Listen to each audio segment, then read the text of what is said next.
tell us what's going on in Europe. We see images of farmers protesting in the most creative ways, dumping manure on politicians' buildings. Give us an update. What's going on with the farmers' protests in Belgium, especially? It gives me some vibes of the Canadian trucker protest.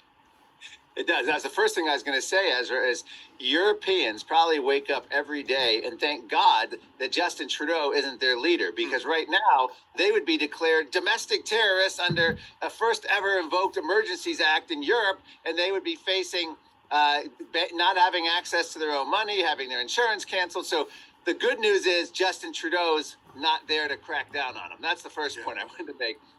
But it's absolutely amazing what is happening. What's happening in Europe right now with this farmer rebellion is what I wish had happened back in March and April of 2020 with the general public against the public health tyranny that was COVID and lockdowns and stay at home and social distancing and cancellation of weddings, funerals.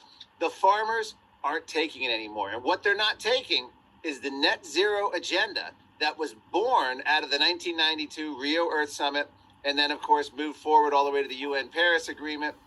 And the idea here is, and in many of these countries, it's not even the politicians go and agree to these UN climate summits, but then they become law at home, and the courts order the farmers to start reducing emissions. And what happens is these are climate compliance costs, meaning small family-run generational farms can't afford the cost to absorb all of these costs and new ways and new technology that's supposed to capture the nitrogen.